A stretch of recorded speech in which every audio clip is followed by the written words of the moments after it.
बिस्मिल्लाहिर्रहमानिर्रहीम, अस्सलाम वालेकुम। न्यूज़ वन के तमाम नाज़रीन को Ali Salman sports one world cup special में खुश आमदीद कहता है कि जहां रोज़ाना रात 11 बजे हम बात करते हैं आईसीसी वर्ल्ड कप 2019 के बारे में। इन पे खेले जाने वाले मैचेस पे तबसरे तज्जिए तबसरों के साथ हम आपकी खिदमत में रोज़ाना हाजिर हो रहे हैं और हमें उम्मीद है कि हमारी कोशिश, हमारी काविश आपको पसंद आ रही होगी। इस तरह हमारे दोनों एनालिस्ट अपनी गुफ्तगू से तकरीबन वही बात करते हैं जो अगले दिन हमें होती हुई नज़र आती है। इससे हमें यह भी अंदाज़ा होता है कि इनकी क्रिकेट के अमूर पे इन आईसीसी वर्ल्ड कप 2019 पे कितनी गहरी नज़र है। रोज़ाना की तरह आज भी हमारे साथ मौजूद हमारे दोनों क्रिकेट एनालिस्ट है, ज़बरदस्त ऑफ स्पिनर, और जिस तरह से कल उन्होंने बात की थी कि अगर भारत की बैटिंग पे प्रेशर आएगा तो भारत की बैटिंग कोलैप्स हो सकती है, और सब ये बात करते हैं कि भारत की टीम एक मजबूत टीम है। लेकिन हमारे दोनों क्रिकेट एनालिस्ट का यही कहना था कि ये सेमीफाइनल है, नॉकआउट मैच है, और भारत पे अगर प्रेशर आया तो भारत पे ये प्रेशर असरअंदाज भी हो सकता है। इस मैच को तफसील के साथ डिस्कस करेंगे, लेकिन सबसे पहले तारुफ हमारे दोनों क्रिकेट एनालिस्ट का मेरे साथ मौजूद है first class cricketer Tahir Khan.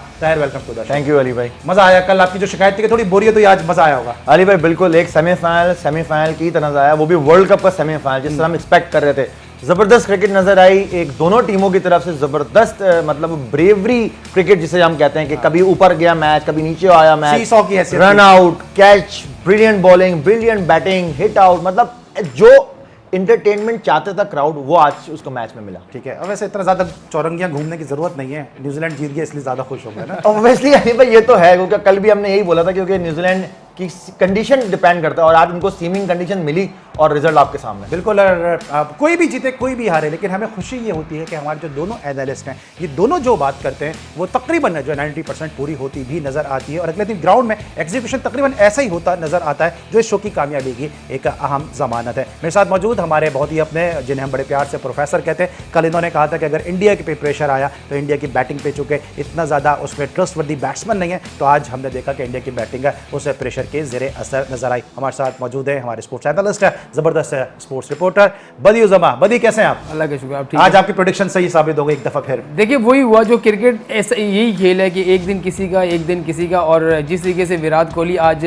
उन प्रेस कॉन्फ्रेंस में नज़र आ रहे थे कि उन्होंने खास तौर पर एक जुमला कहा तो मैं भी बड़ा शौक हुआ कि 45 मिनट के ख़राब खेल ने हमें वर्ल्ड कप से बाहर कर दिया। तो यही खेल होता है। देखें कल हम बात कर रहे थे कि 240-50 रन का जो ये टारगेट होगा ये कोई आसान नहीं होगा, और वही बात हुई कि नई बॉल को जो बेहतर इस्तेमाल करेगा वही जीतेगा, और आज वही हुआ है। आज वही हुआ। और नाज़रीन, आपने हमेशा वो कहानी सुनी होगी कछुआ और खरगोश की, आपने हमेशा सुना होगा slow and steady win the race, और आज ऐसा ही होता नजर आया। कोई भी न्यूजीलैंड की टीम को रेट नहीं कर रहा था क्योंकि भारत की बैटिंग इतनी मजबूत थी। भारत की तरफ से अगर एक तरफ राहुल, रोहित शर्मा, विराट कोहली रन स्कोर कर रहे थे, दूसरी जानब हम देख रहे थे कि शामी जैसा बॉलर जिसने हैट्रिक स्कोर की है वो बेंच पे नजर आ रहा है, उससे मजबूती का अंदाजा लगाया जा सकता है। एक तरफ हम देख रहे थे कि चाहल और कुलदीप यादव बैटिंग ग्राउंड में परफॉर्मेंस दे रहे हैं, दूसरी तरफ जडेजा हमें पूरे टूर्नामेंट में बेंच पे बैठे नजर आए। इससे आप अंदाजा लगा सकते हैं कि भारत की टीम और बेंच कितनी मजबूत थी। लेकिन दूसरी तरफ न्यूजीलैंड था जो सिर्फ और सिर्फ अपने कप्तान केन विलियमसन की कारकर्दगी पे इन्हिसार कर रहा था,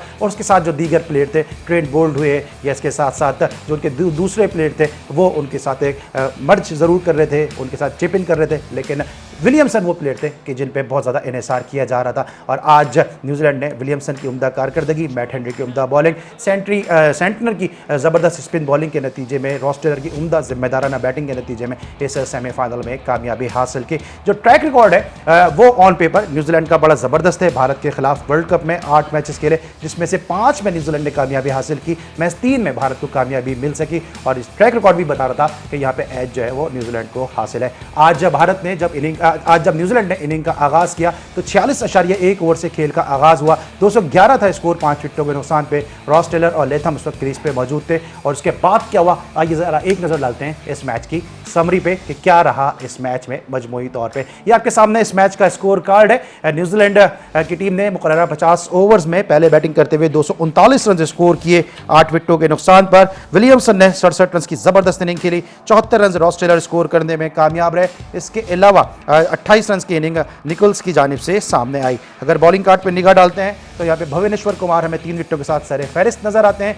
दूसरी जानिब रविंद्र जडेजा ने किसी हद तक मज़ाहमत की, 77 रन स्कोर किए। धोनी ने 50 रन बनाए, 32 रन की इनिंग पंट और हार्दिक पांड्या की जानिब से सामने आई। लेकिन न्यूजीलैंड के बॉलर्स ने कमाल कर दिया, 3 विकेटें हासिल की हेनरी ने, और 2-2 विकेटें लेने में बोल्ट और सेंटनर कामयाब रहे। ज़बरदस्त बॉलिंग का मुजाहरा किया यहाँ पे सेंटनर और बोल्ट ने भी। तो इस मैच को डिस्कस करेंगे क्योंकि बहुत सारी बातें इस मैच के हवाले से करने के लिए। पहले बात कर लेते हैं हम कि जिस तरह से आगाज़ किया था न्यूजीलैंड ने। एक ऐसा आगाज़ था, इब्तिदाई 2 ओवर में कोई रन नहीं, बहुत ऐसा लग रहा था कि न्यूजीलैंड की टीम अंडर प्रेशर है, लेकिन विलियमसन और रॉस टेलर के दरमियान जो पार्टनरशिप हुई उसने इस मैच का मोमेंटम सेट किया। अली भाई बिंग सीनियर कैंपेन दोनों, एक तो बिंग कैप्टन, एक बिंग एक्स कैप्टन, दोनों ने एक जिम्मेदारी निभाई है और बाकायदा एक रोल नज़र आया है कि एक अगर एग्जीक्यूटिंग कर रहा है तो मैं दूसरी तरफ से ब्लॉक करूंगा। तो यही एक प्लानिंग नज़र आई है। जब विलियमसन आउट हुआ तो फिर वो सारी जिम्मेदारी टेलर ने ले ली। देखिए टेलर बार बार फेल हो रहे थे, लेकिन एक ऐसे मैच आज सेमीफाइनल में उनके वो रन्स अगर आप निकाल दें तो न्यूजीलैंड के तो 200 रन भी नहीं है। तो एक सीनियर का जो हम बार बार कह रहे थे कि सीनियर ने वाकई आज सीनियरिटी बताई है और वो जहाँ फिनिश किया है। प्लस जिस तरह से आज जब उनका जो बाकी जो ओवर जो मानदा ओवर शुरू हुए, अली भाई उन्होंने बाउंड्रीज नहीं मारी शुरू में, वो डबल्स पे गए, डबल्स भागते गए।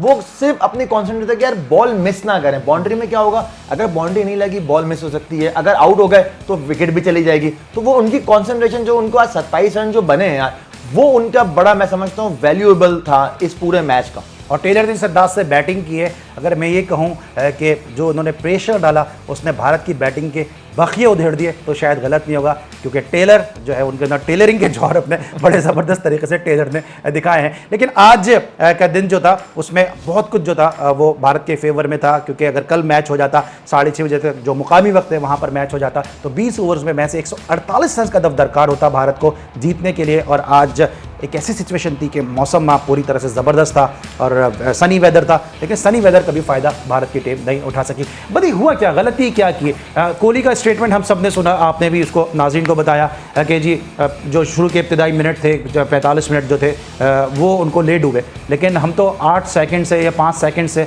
सेमीफाइनल के दौड़ से बाहर हो गए थे। देखिए एक अली भाई एक ऐसी टीम जो मुसलसल जीतती हुई आ रही है, टॉप रैंकिंग की टॉप है, सब उसको कह रहे हैं कि 95% लोगों ने कह दिया था, तजियाकारों क्रिकेटर्स उन्होंने कह दिया था कि भारत जो है वो फाइनल खेलेगा। लेकिन यहाँ पर देखिए कि पहला दिन जो है वो ख़ास तौर पर भारतीय बॉलर्स के नाम रहा, और दूसरा दिन आप मुकम्मल तौर पर अगर कहें तो शुरू में जो है वो न्यूजीलैंड के बॉलर्स के नाम रहा। क्योंकि यहाँ जो कल हम बात कर रहे थे कि जो भी क्योंकि बारिश हो चुकी थी, उसके बाद ग्राउंड भी थोड़ा सा कंडीशन भी थोड़ी ऐसी थी, तो यहाँ पर जो न्यूजीलैंड के जो बॉलर्स थे उन्होंने कमाल की बॉलिंग है। ख़ासतौर पर हेनरी ने जिस तरीके से बॉलिंग की है और जिस तरीके से रोहित शर्मा, राहुल और कोहली को उन्होंने आउट किया, क्योंकि ये 3 जब आउट हुए ना तो उसके बाद ऐसा लग रहा था कि अब इंडिया जो है वो नहीं उठेगा। लेकिन मैं वही कहूँ कि उनकी बैटिंग में वो थोड़ी सी जैसे धोनी आगे उन्होंने बहुत लंबा खेला, बॉलें बहुत ज़्यादा खेली, 72 बॉलें खेल गए, लेकिन उस वक्त ज़रूरत थी। उसके अलावा पंट से जो उम्मीदें लाई हुई थी, पंट वो नहीं कर सके। और जब आए पांड्या तो पांड्या की फिटनेस मुझे साफ प्रॉब्लम तो है, मैं जरा तफसील से बात करूंगा। लेकिन फिर सर न्यूजीलैंड की पहले बैटिंग के ऊपर बात कर लेते हैं कि जिस तरह से न्यूजीलैंड ने बैटिंग की, हम सब ये कल डिस्कस कर रहे थे, थोड़ा स्लो खेल रहे हैं, 211 रन, 46.1 ओवर, 5 विकेटों के नुकसान पर, लेकिन ऐसा लगता है कि बड़ा अच्छा रीड किया न्यूजीलैंड की जो टीम मैनेजमेंट थी उसने पिच को। अली भाई क्योंकि उन्होंने पिछले मैचेस देखे हुए थे, क्योंकि इन पिचेस पे जो ट्रैक जैसे जैसे चेंज होते हैं तो वैसे वैसे आपके पास वीडियोस आ जाती हैं, तो आप वेदर के हिसाब से भी अपने आप को टारगेट सेट करते हैं कि यार ये अगर वेदर ऐसा है, उनकी ये बॉलिंग लाइनअप है, उनके पास स्पिनर्स अच्छे हैं, फास्ट बॉलर अच्छे हैं, तो हमें मिनिमम कितना टारगेट देना चाहिए। तो मिनिमम जब भी आप टारगेट अपना सेट करते हैं तो फिर आप मैक्सिमम पे जाते हैं, मिनिमम आपको मिलता है। तो मैं समझता हूँ कल उनको मिनिमम मिल गया था कि 200 हो गए हमारे। उसके बाद जितने भी प्लस होते हैं, 30 होते हैं, 40 होते हैं, वो फिर हमारी बॉलिंग के लिए अगर वेदर की कंडीशन क्लाउडी रहा है, हल्का पुल्का भी अर्ली ऑन फास्ट नया बॉल पे, तो हम इनको पकड़ सकते हैं। और यही हुआ जिस तरह से हम कल भी बात कर रहे थे कि जो एक क्लैप्स होने का आ रहा था, हम कह रहे थे कि क्लैप्स हो पाएंगे, फेल नहीं हो पाए अभी तक इनका टॉप ऑर्डर इंडियन, तो आज वो सबके सामने नजर आया है। और ये मैं समझता हूँ कि कोई भी जो बैट्समैन होता है अली भाई, वो हमेशा सोचता है कि यार मैं पहले फेल हो जाऊं, क्रूशल मैच पे कभी भी फेल ना हो। ये हमेशा एक बैट्समैन की साइकी होती है। और बड़े बैट्समैन पे एक अच्छी इनिंग जो है वो फर्ज होती है, और जिस तरह कोई बैट्समैन मुसलसल रन करता है, 5 सेंचुरीज स्कोर की रोहित शर्मा ने, तो एक खराब दिन रोहित शर्मा के नाम भी लिखा जरूर था उनकी किस्मत में, और वो दिन आज का दिन था जो इंतहाई करंच डे था। लेकिन हम जिस तरह से बात कर रहे हैं न्यूजीलैंड की कारकर्दगी के हवाले से पूरा क्रेडिट जो आता है उनके कप्तान विलियमसन को, रॉस टेलर को, लेकिन अभी गप्टिल पे भी एक अच्छी इनिंग जो है वो कर्ज है। क्या कहेंगे अब जिस तरह से न्यूजीलैंड की बैटिंग में हम देख रहे हैं कि मुसलसल गप्टिल को खिलाया जा रहा है, वो रन्स नहीं कर रहे, लेकिन फील्डिंग में अपने आप को बड़ा ज़बरदस्त प्रूव कर रहे हैं। देखिए आज अगर आप गप्टिल की बात करें, ज़ाहिर है उन्होंने बैटिंग उनकी नहीं चल रही और ना भी सेमीफाइनल भी उन्होंने बैटिंग नहीं की, लेकिन आप देखिए कि बहुत बड़ा फ़र्क उनको फील्ड में नज़र आया। जहाँ पर आखिरी का जो धोनी का रन आउट है वो देखें, उसके अलावा जो पॉइंट पे वो फील्डिंग कर रहे हैं मुसलसल, वहाँ पर मेरे ख्याल से आज गप्टिल ने 10 से 15 रन जो है और पूरे टूर्नामेंट में एक्स्ट्राऑर्डिनरी कैच भी उनके नाम बिल्कुल उनकी जो फील्डिंग है। और मेरे ख्याल में क्योंकि खिलाड़ी भी उनको इसी वजह से रहे कि अगर वो 25-30 या 50 रन या बड़ी इनिंग्स नहीं खेल पा रहे, वो ऐसे बैट्समैन है अली भाई, अगर वो खड़े हो जाए ना तो फिर उनके लिए लंबी इनिंग्स खेलना कोई मसला नहीं है, क्योंकि उनके पास वर्ल्ड कप में सबसे बड़ी इनिंग उन्होंने खेली बिल्कुल, और उनके पास बड़े स्ट्रोक हैं क्योंकि वो फ्रंट फुट पे बड़ा अच्छा खेलते हैं, बैक फुट पे बड़ा अच्छा खेलते हैं, तो उनके वो बड़े स्ट्रोक हैं। लेकिन न्यूजीलैंड को आज उनसे ये फ़ायदा ज़रूर हुआ है पिछले मैच में भी और इस मैच में भी कि ख़ासतौर उनकी फील्डिंग है। मेरे ख्याल में कप्तान विलियमसन को उन पर एतमाद है कि एक ना एक दिन को अच्छी इनिंग्स खेलेंगे, हो सकता है वो फाइनली हो और वहाँ वो बड़ी इनिंग्स खेल दें, तो यही है कि इसी वजह से उनको खिलाया जा रहा है। ठीक है, अच्छा आपको पता है गप्टिल को बिग टो भी कहा जाता है? नहीं, मुझे इसका गप्टिल को, ये बहुत कम लोगों को ये बात मालूम है कि गप्टिल को, मार्टिन गप्टिल को, क्योंकि उनके पाँव की 2 उंगलियां नहीं हैं, उनका पाँव एक एक्सीडेंट की वजह से जो था वो डैमेज हुआ था और उसको फिर 2 उंगलियों को उनके रिमूव करना पड़ा था। तो ब्रेंडन मैककलम जो है उनका जो, क्योंकि पाँव के 5 उंगलियों के बजाय उनकी 2 उंगलियां नहीं है, 3 उंगलियां, तो उनको बिग टो के नाम से पुकारते हैं। और चूँकि उनके पाँव का बैलेंस इतना ज़बरदस्त नहीं है, लेकिन उसके बावजूद कितना उन्होंने फील्डिंग पर काम किया, इस टूर्नामेंट का ज़बरदस्त कैच लिया। आज धोनी को जिस तरह से उन्होंने रन आउट किया, कमाल दिखाया मार्टिन गप्टिल ने। इंडिया की बैटिंग, राहुल, उसके बाद शर्मा, उसके बाद विराट कोहली, इब्तिदाई जिस तरह हेनरी ने जो डैमेज किया, क्या वजह कि इनको मैनेज नहीं कर पाए हेनरी को? अली भाई देखें, जिस तरह हम बात कर रहे थे, जैसे हम शामी की बात करें, छोटा स्विंग होता है, तो हेनरी का भी छोटा ही स्विंग होता है, और छोटा स्विंग हमेशा टॉप ऑर्डर के लिए नुकसानदेह होता है जब नया बॉल आपके पास आप यूज़ कर रहे हो। और प्लस हेनरी जिस तरह से पूरे वर्ल्ड कप में नया बॉल यूज़ कर रहे हैं, तो आज उनको एक आइडिया भी था कि बैक फुट पे ज़्यादातर ये रहते हैं, जब खास तौर पे रोहित शर्मा, क्योंकि हाफ कॉक खेलते हैं, ना फ्रंट पे आते हैं ना बैक फुट पे आते हैं, तो वहाँ पर अगर उनको अर्ली ऑन आगे बॉल करें तो शायद ये बल्ला हैंग करेंगे। तो आज यही सेम चीज़ हुई, राहुल के साथ भी ये हुई कि राहुल खेलते खेलते वो डबल माइंड हुआ, वो लेफ्ट करते करते चला गया। प्लस जो बोल्ड की अगर मैं बात करूँ, वो ट्रेंट बोल्ड ने, क्योंकि आपको आमिर ने, जैसे आमिर को पता है वीकनेस विराट कोहली की कैसी है कि थोड़ा सा कैंची टाइप का बना देते हैं वो, आज यही सेम चीज़ हुई। थोड़ा सा मैं समझता हूँ बहुत रिलैक्स खेले थे, उनका आइडिया नहीं था अली भाई कि इतना शार्प बॉल इन स्विंग होगा उनके लिए, वही उनको वो जो ओवर कॉन्फिडेंस मैं कहता हूँ वो बोलिए डूबा। आज इंडिया का टॉप ऑर्डर परफॉर्म नहीं कर सका, लेकिन आज इंडिया के टॉप ऑर्डर को इसलिए परफॉर्म करना था कि इंडिया की हिस्ट्री के कामयाब तरीन बैट्समैन सुनील गावस्कर आज अपनी बर्थडे सेलिब्रेट कर रहे थे। सुनील गावस्कर पे भी मैं थोड़ी सी बात करूंगा, क्योंकि इनके हवाले से एक बड़ा ज़बरदस्त किस्सा भी है, वो हम आपको ज़रूर बताएंगे एक छोटे से ब्रेक के बाद। लेकिन आज इंडिया के टॉप ऑर्डर ने परफॉर्म करना था, क्योंकि आज वो दिन था कि जहाँ पे उनको रन्स करने थे। लेकिन आज इंडिया को एम्बेती राइडो की याद बहुत आई होगी कि जो मिडिल ऑर्डर में आके अपनी टीम को स्ट्रेंथन करते थे। इस पर लेंगे मैं एक छोटा सा ब्रेक। जब ब्रेक के बाद आएंगे तो एक आपको मैं ज़बरदस्त स्टोरी सुनाऊंगा सुनील गावस्कर के हवाले से, कि जिनकी आज सालगिरह है। लेकिन उससे पहले रिफ्रेशमेंट मोमेंट बाय टैंक और न्यूजीलैंड की ज़बरदस्त batting. The best move made by Henry Nick. That's a terrific shot. He just still manages to find a way. Yeah, they need a lot more of that. There are open fields in that part. there comes the sweep, and finally he gets the gap. The slog sweep comes out. He finds the gap. There's no one out there. That's 4. Third man had moved. Fielder there. Oh!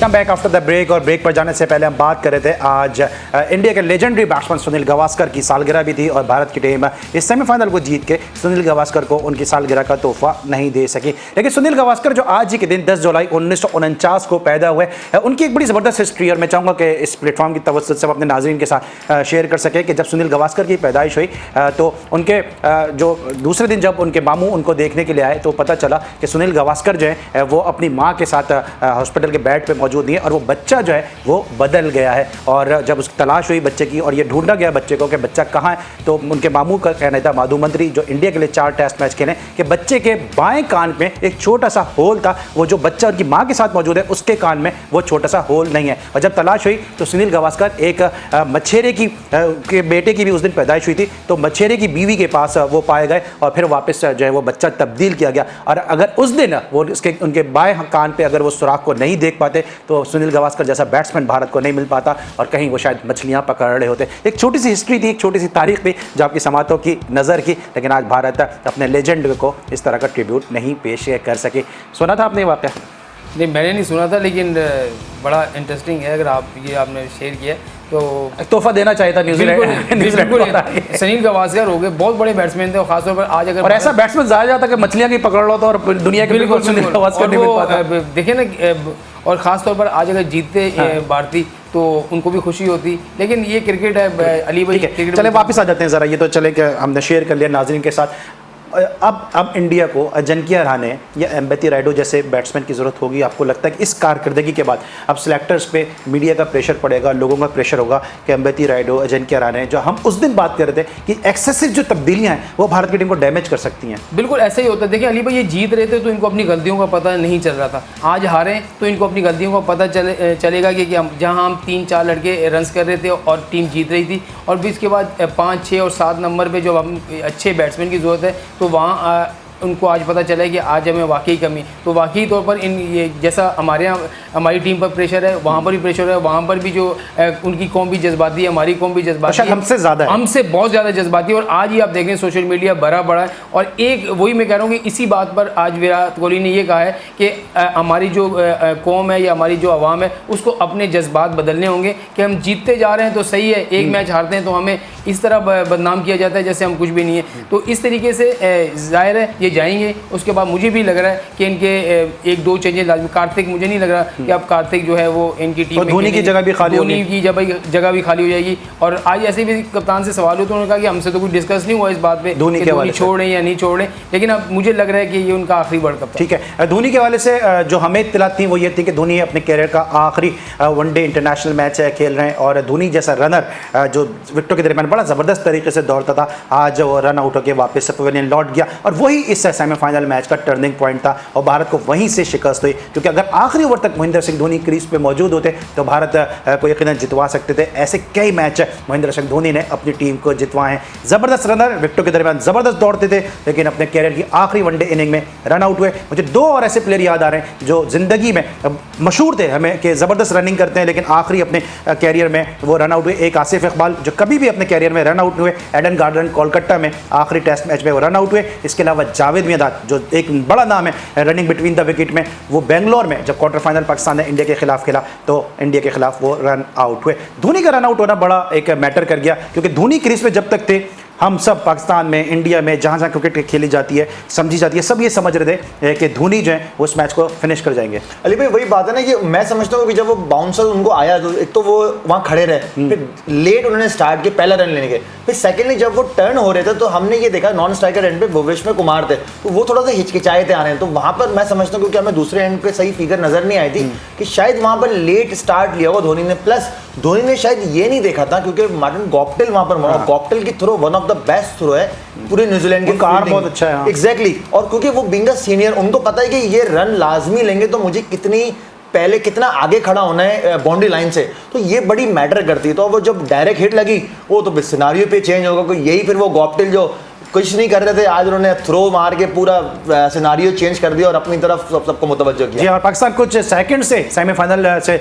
दूर रह गया और India आज धोनी के runout से कुछ millimetre से जो है वो फाइनल से दूर रह गया। लेकिन आज ताहिर खान बैठे हैं, ज़बरदस्त स्पिनर हैं। सेंटर की कारकर्दगी भी बात करेंगे जिन्होंने इब्तिदाई 6 ओवर में महज 7 रन दिए थे और उसके बाद पंट को और पांड्या को दोनों को उन्होंने आउट किया, उन्होंने भी मिडिल में बड़ी ज़बरदस्त बॉलिंग की। अली भाई उसका क्रेडिट जाता है विलियमसन को, जो कैप्टनसी विलियमसन ने की, स्पेशली जो पांड्या पे जो की कोई मिड विकेट नहीं अली भाई, स्क्वायरिश भी कोई नहीं, एक स्क्वायरिश और फाइन लेग के पीछे और एक मिड ऑन, बस पूरा उन्होंने गैप दिखाया कि जाओ मारो क्रॉस। और आपको पता है क्रॉस ये अच्छा खेलते हैं स्पिनर को, और वहां पर बॉल ग्रिप हो रहा था तो उन्होंने चांस लिया कि यार पहले वो कर रहे थे बॉल अली भाई ऑफ स्टंप के बाहर स्लाइटली बाहर पांड्या को, उन्होंने वो बॉल मिडिल स्टंप पे पिच की कि क्रॉस मारने जाए, वही क्रॉस मारने गए और शॉर्ट मिड विकेट पे वो कैच हो गया। इसी तरह से ऋषभ पंत का भी यही है कि वो स्वीप अच्छा मारते हैं और वो स्वीप ग्राउंडेड शॉट खेलते हैं। वो वहां थोड़ा सा मिस कैलकुलेटेड हुए, जिसका एक अच्छा कैच पकड़ा बाउंड्री लाइन पे डीप मिड विकेट पे, थोड़ा सा भागना पड़ा था उनको। लेकिन यही बात है अली भाई कि जब तक आप कैप्टन आपको कॉन्फिडेंस नहीं देता ना स्पिनर को, प्लस स्पिनर का अच्छा, वो एक चीज और आपने नोट की होगी, बतौर स्पिनर आपसे बेहतर कौन बता सकता है कि उनको हैमस्ट्रिंग प्रॉब्लम था, और मैंने जितनी भी सेंटर की गेंदें देखी उन्होंने फ्रंट फुट पे खिलाया था कि स्ट्रेच करें अपने पाँव को और बैट्समैन को मुश्किल हो। अली भाई यही देखें, ये उन्होंने प्लान किया हुआ था क्योंकि जब वो बॉलिंग कर रहे थे उसको प्रॉब्लम थी, और इस पूरे वर्ल्ड कप में ये ज्यादातर खेले बैक फुट पे, ये फ्रंट फुट पे आई नहीं है। और आज जब फ्रंट फुट पे लाया गया वहां ये फंसते गए।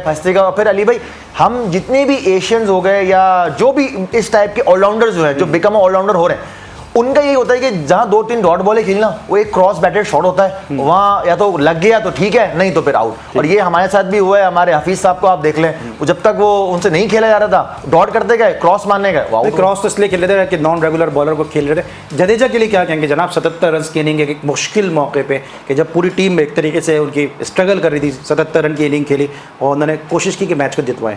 बिल्कुल ऐसे मौके पे अली भाई आना, और जब टीम बहुत ज़्यादा मुश्किलात में हो और उसके बाद जो है अपने सीनियर के साथ इतनी लंबी पार्टनरशिप करना और फिर एक ऐसा मैच में बिल्कुल फिनिश की तरफ ले जाना, मेरे ख्याल में बहुत ज़बरदस्त बैटिंग। और ऐसी कंडीशन में जहाँ बड़े बड़े बैट्समैन जो हैं वहाँ पर नहीं खेल पा रहे थे, बड़ी उनको प्रॉब्लम हो रही थी। उन्होंने देखा कि फास्ट बॉलर को उन्होंने एक्स्ट्रा कवर पर भी आपने देखा होगा, कवर पर भी एक छक्का मारा है, एक्स्ट्रा कवर पर भी छक्का मारा है। तो ये उनकी पता चला कि वाकई जो है वो किस तरीके से खेल रहे हैं। तो सर इसका सबसे बड़ा क्रेडिट जो है मेरे ख्याल में अपना धोनी को देना चाहिए कि जिस तरीके से वो सामने खड़े हुए थे, वो खुद सिंगल डबल कर रहे थे, सिंगल करके उन्हीं को दे रहे थे, ताकि क्योंकि उनका बैट चल रहा था तो वो रन्स बना रहे थे। मेरे ख्याल में आज जो इनिंग्स जडेजा ने खेली है, मैंने इससे पहले जितने भी इस तरह के मैच हुए, फंसे हुए मैच, इस तरह की इनिंग्स मैंने नहीं देखी। ठीक है, अच्छा आपको लगता है कि जो मैन ऑफ द मैच दिया गया हेनरी को, इसको शेयर किया जा सकता था? क्योंकि विलियमसन ने रन्स भी किए थे और कैप्टनसी बड़ी ज़बरदस्त की विलियमसन। बिल्कुल विलियमसन ने बहुत ज़बरदस्त कैप्टनसी की, लेकिन यहाँ पर मेरे ख्याल में जहाँ पर जो ज्वेलरी होगी उसने यही देखा है कि क्योंकि उस वक्त वो जो 3 विकेटें थी और वो जो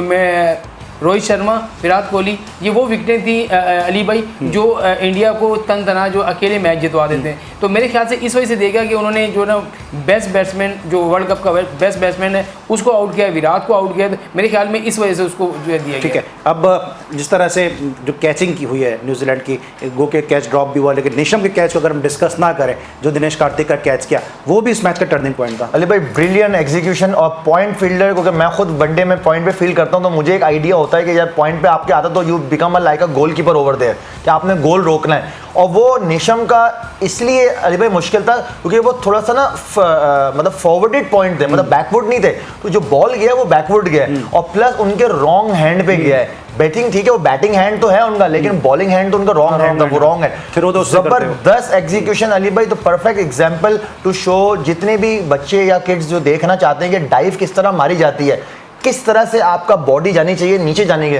वो बेस्ट चीज होती है देखने की। और फिर ड्रॉप भी गया पंत का कैच, अगर वहां पे पंत बड़ी नहीं खेल जाते तो अली भाई देखिए वही बात है, catches win matches, lose catches lose matches, तो यही एक बात होती है। रनआउट का भी यही चीज होता है, अच्छी फील्ड, अच्छा कैच, अच्छा रनआउट आपको मैच में वापस ले आता है। खराब फील्डिंग, खराब कैच, खराब आप मिस दूर कर देता है। एग्जैक्टली, देखिए ये एक बड़ा अच्छा एग्जांपल उन्होंने शो। ठीक है, अच्छा इससे पहले कि हम अब ऑस्ट्रेलिया और इंग्लैंड के मैच को हम डिस्कस करें, फाइनल थॉट कुछ इस मैच के वाले से आप देना चाहें? देखिए मेरे ख्याल में यहाँ पर जो मैंने अब जो कल भी बात की थी और आज भी बात करूँगा कि सबसे जो मेन फ़र्क रहा है वो बॉलिंग का रहा है। और यहाँ पर इस विकेट पर जो अच्छी बॉलिंग इंडिया ने की थी उससे कहीं गुना ज़्यादा अच्छी बॉलिंग जो है वो न्यूजीलैंड ने की है और जो है इसको मैच को जीता है। और सबसे बड़ी जो बात थी वो विलियमसन की कैप्टनशिप, कप्तानी को कह सकते हैं कि जिस तरीके से उसने फील्डिंग चेंज की, जिस तरीके से उसने अपने बॉलर को इस्तेमाल किया। और आखिरी में ये देखें कि एक जब उन्होंने ओवर करवा दी, सिर्फ और सिर्फ आउट के लिए उन्होंने हेनरी से ओवर ख़त्म करवाए और आखिरी में उनका एक जो है ओवर वो फंस रहा था जो उन्होंने नेशम से करवाया। तो वहाँ पर धोनी भी इसी चक्कर में थे कि किसी तरीके से ये ओवर निकल जाए तो अगले ओवर में वो उसको चार्ज कर लेंगे। तो मेरे ख्याल में यहाँ विलियमसन की कप्तानी और यहाँ पर बॉलर्स जो हैं न्यूजीलैंड की, उनकी वजह से ये मैच ज़बरदस्त तरीके से न्यूजीलैंड ने इस मैच में कामयाबी हासिल की और न्यूजीलैंड इस मैच को जीतकर अब लॉर्ड्स में फाइनल में मध्य मुकाबिल होगा। अब कौन पहुंचेगा लॉर्ड्स में, ये यकीनन इस बात का फैसला हो जाएगा कि जब कल दूसरा सेमीफाइनल इंग्लैंड और ऑस्ट्रेलिया की टीमों के दरमियान खेला जाएगा। इंग्लैंड का ट्रैक रिकॉर्ड ज़्यादा अच्छा नहीं है।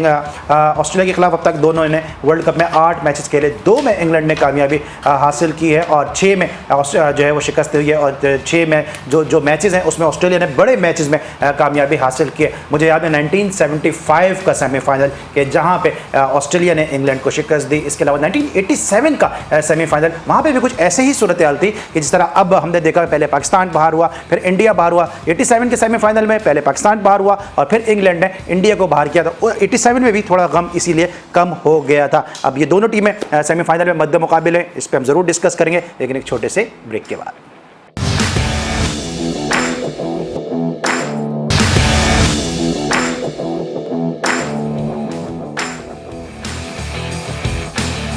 Welcome back after the break और आप देख रहे हैं sports one world cup special. India और न्यूजीलैंड के मैच को हमने तफसील के साथ डिस्कस किया, लेकिन अब दूसरा सेमीफाइनल खेला जाएगा इंडिया ऑस्ट्रेलिया और इंग्लैंड की टीमों के दरमियान और ये मैच होगा एजबिस्टन में। और अब तक जिस तरह मैंने ब्रेक पर जाने से पहले बताया था, अब तक दोनों टीमों के दरमियान वर्ल्ड कप में 8 मैचेस खेले गए, 2 में कामयाबी जो है वो इंग्लैंड को हासिल हुई और 6 में ऑस्ट्रेलिया ने फतह हासिल की। लेकिन मजमूई तौर पर एजबिस्टन में क्या सूरत हाल है ऑस्ट्रेलिया की कि अब तक 11 मैचेस खेले और 3 जीतने में कामयाब हुआ है ऑस्ट्रेलिया इंग्लैंड के खिलाफ यहाँ पे, और 6 मैचेस में उसको शिकस्त का सामना करना पड़ा है। कुछ तब्दीलियां भी हैं इंग्लैंड के खिलाफ ऑस्ट्रेलिया के स्क्वाड में, उस पर भी डिस्कस करेंगे। ताहिर, जिस तरह से हम इंग्लैंड की टीम की बात करते हैं, बड़ी मजबूत एक बैलेंस टीम नज़र आ रही है। कितने चांसेस आपको लगते हैं कि इंग्लैंड यहाँ पे जीतने की सलाहियत रखता है? अली भाई, जिस तरह से क्रिकेट खेलते हुए आ रहे हैं और अब सेमीफाइनल में इंटर हुआ है इंग्लैंड, तो भी ऑनेस्ट इस वक्त वो बिल्कुल प्रेशर में नहीं है। वो जो अपनी जो क्रिकेट, जो नेचुरल क्रिकेट है वो अब खेल रहे हैं। जेसन रॉय के आने से बेल स्टोक को कॉन्फिडेंस मिला है, प्लस रूट थोड़ा सा ऑफ कलर नज़र आए हैं, लेकिन मॉर्गन पे अब ड्यू है क्योंकि एक बड़ा मैच है, बिंगा कैप्टन उनको इनिंग खेलनी पड़ेगी। बेन स्टोक अपनी फॉर्म में है, बटलर जो फास्ट क्विक रन्स करते हैं, मतलब एक प्रेशर लेस मैं समझता हूँ। लेकिन अपोनेंट जो बॉलिंग है अली भाई, वो बहुत तगड़ी है। अपोनेंट बॉलिंग बहुत तगड़ी है। जिस तरह मैंने पहले कहा कि इंग्लैंड ऑस्ट्रेलिया के खिलाफ, ऑस्ट्रेलिया जो है वो इंग्लैंड के खिलाफ अब तक एजबिस्टन में 11 मैचेस खेला है और महज 3 में उसको कामयाबी हासिल हुई, 6 में इंग्लैंड के सामने उसको शिकस्त का सामना करना पड़ा। अगर ओवरऑल हम बात करते हैं तो इंग्लैंड ऑस्ट्रेलिया ने यहाँ पर मजमूई तौर पे 15 मैचेस खेले, सिर्फ 4 में उसको कामयाबी मिली है और 6 में उसको शिकस्त का सामना करना पड़ा है। तो ज़्यादा अच्छा ट्रैक रिकॉर्ड नहीं है ऑस्ट्रेलिया का, लेकिन जिस तरह मैंने पहले कहा कि वर्ल्ड कप में बड़ा ज़बरदस्त रिकॉर्ड है ऑस्ट्रेलिया की। अगर हम बात करते हैं तो स्टोइनिस सब फिट हो गए, उन्होंने फिटनेस टेस्ट पास कर लिया है, लेकिन उस्मान ख्वाजा के रिप्लेसमेंट में मैथ्यू वेट को बुलाया गया था, लेकिन हैंडकॉम के ज़्यादा चांसेस है कि हैंडकॉम खेल जाएं और मैथ्यू वेट को भी इंतज़ार करना पड़े। आखिरी मैच में शिकस्त खाकर आ रही है ऑस्ट्रेलिया साउथ अफ्रीका के खिलाफ 10 रन से। ये सारी चीज़ें, इंजरीज, शिकस्त, उसका क्या मोरल होगा ऑस्ट्रेलिया का? देखिए, ऑस्ट्रेलिया की टीम की ये जो उनका जो प्लस पॉइंट है, एक तो वार्नर और फिंच का जो है परफॉर्म करना, और दूसरी तरफ उनका जो फास्ट बॉलर मिचेल स्टॉक वो और इसके बाद कमिंस जो हैं बहुत ज़बरदस्त फॉर्म में। और ख़ास तौर पर इंग्लैंड पे मेरे ख्याल से अली भाई जीतती भी 2 मुसलसल मैच उन्होंने लाजमी जीते हैं, लेकिन मेरे ख्याल में होम क्राउड की वजह से हो सकता है कि उस पर प्रेशर हो। और ऑस्ट्रेलिया की टीम में ये है कि किसी भी वक्त कुछ भी कर सकते हैं। पिछला मैच भी आप देखें कि बहुत एक आउट होने के बावजूद उन्होंने जो है वो 10 रन से सिर्फ आ रहे हैं, तो वो मैच पे पूरा जाते हैं। तो ये नहीं है कि ऑस्ट्रेलिया और इंग्लैंड का जब मैच हो रहा हो तो कोई टीम पूरे मैच के लिए जाए, तो ये हो सब पूरा हो जाए। ठीक है, एजबिस्टन का आप इंग्लैंड में काफ़ी खेलें, क्या रवैया है पिच का? ऑस्ट्रेलिया कोई फेवर क्यों नहीं करती पिच? अली भाई देखिए, डिपेंड, स्लो ट्रैक है क्योंकि ऑस्ट्रेलिया जितने भी क्रिकेट खेलता हुआ आ रहा है अपनी माजी में bouncy hard pitches fast track पे खेलता हुआ आ रहा है, ये बिल्कुल ही बरक्स है। और अगर हमें पता लगा कि फोरकास्ट भी थोड़ा सा डाउटफुल है तो वो इंग्लैंड को फेवर इसलिए करे, इंग्लैंड ने जिंदगी भर क्रिकेट ही इन्हीं कंडीशंस में खेली है, सारे काउंटीज वाले इन्हीं में खेले हैं, तो वो ज़्यादा फेवर करी एज कम्पेयर टू ये। और प्लस ये जो ऑस्ट्रेलियंस है अली भाई, ये गिव अप इतनी जल्दी नहीं करते हैं, ये हमने माजी में भी देखा है और ये कल के मैच में भी आपको नजर आएगा। ठीक है, अब जिस तरह से हमने इनसे भी पूछा है कि अब जो इंजरीज हैं, उस्मान ख्वाजा का नंबर 3 पे, ठीक है, वो बिट्स एंड पीसेस में उन्होंने परफॉर्मेंस दी, लेकिन नंबर 3 एक बड़ी इंपॉर्टेंट पोजीशन होती है। अब उस्मान ख्वाजा नहीं है तो हैंड्सकॉम्ब को उनके रिप्लेसमेंट के तौर पे खिलाया जाएगा। इसके अलावा जो है शॉन मार्श, मिचेल मार्श, ये भी इब्तदाई स्क्वाड से बाहर हो चुके हैं। क्या लगता है बैलेंस क्या डिस्टर्ब होगा ऑस्ट्रेलियन टीम का? अली भाई डेफिनेटली, क्योंकि जो एक सेट हुए हुए ख्वाजा और लेफ्ट हैंडर एक बड़ा एडवांटेज होता है, वो ना होना फिर वो बड़ा है। अब मैं ये समझता हूँ कि हैंडकॉम की जगह अगर मैक्सवेल को अली भाई ये वन डाउन भेज देना तो वो बिल्कुल डिफरेंट हो सकता है। पावर हिटर का रोल उनसे लेते हैं। एग्जैक्टली, क्योंकि अगर जल्दी उनकी विकेट गिरती है 10 ओवर के अंदर या 2 ओवर 3 ओवर में, तो आप मैक्सवेल को भी भेज सकते हो कि मैक्सवेल नीचे, मतलब नॉर्मल हालात में स्मिथ आ सकते हैं। बिल्कुल, स्मिथ तो वो ऑलरेडी इस नंबर पे बैटिंग करते रहे हैं पहले भी, और स्मिथ तो मैच लेके चलते हैं। ठीक है। अच्छा, ये आपको लगता है मुकाबला जो ओपनर्स का मुकाबला होगा, वार्नर फिंच वर्सेस बेयरस्टो और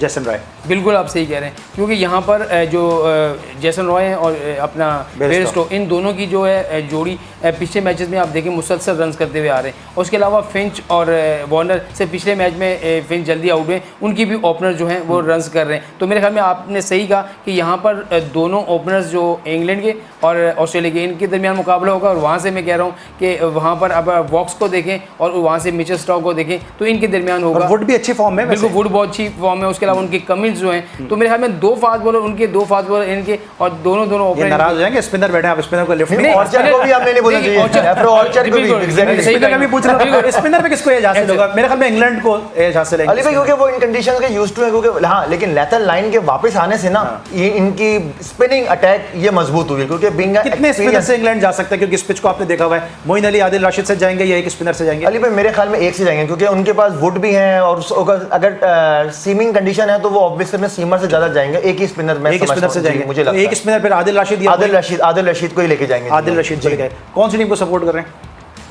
मेरी तो सोच समझ के बोलिए ना, जवाब बोलते हो जाता है। देखिए, मैं तो ऑस्ट्रेलिया को सपोर्ट कर रहा हूँ, और मेरे ख्याल में जो टीम कल टॉस जीती है, पहले बैटिंग करती है, वहाँ की कंडीशन जो है वो बैटिंग करेगी, और जो टीम पहले बैटिंग करेगी मेरे ख्याल में वो जीतेगी। और ये जो जुमला आखिरी वाला बोला है अपने आप को बचाने के लिए बोला, ताकि कल जब मैं इनसे पूछूं तो ये अपने आप को बचाएंगे, बचाने के लिए बोला ना। नहीं, वैसे ऑस्ट्रेलिया मेरी फेवरेट है। ऑस्ट्रेलिया हो सकता है फाइनल आपको नजर आए न्यूजीलैंड और ऑस्ट्रेलिया के, न्यूजीलैंड और अब जबरदस्त हो जाएगा फाइनल। अच्छा, जिस तरह इंडिया पाकिस्तान के मैच होते हैं, अब ये इस मैच को हम देखते हैं एशेस में दोनों टीमें जो है एक दूसरे के मध्य मुकाबले होती है, बड़ी एक राइवलरी रही है। ये राइवलरी इस मैच को और सेमीफाइनल इस मैच को मजीद इंटरेस्टिंग बनाएगा। अली भाई, वन ऑफ द बेस्ट मैं कहूँगा सेमीफाइनल अभी तक की मॉडर्न क्रिकेट के हिसाब से ये बेस्ट सेमीफाइनल कल हमें देखने को मिलेगा। वो दोनों की जो क्लैशेस होंगे, आई टू आई कांटेक्ट होगा, फिर बीट होने के बाद फिर एग्रेशंस, जबरदस्त मजा आने वाला है कल मैच। जबरदस्त। आपकी फेवरेट टीम?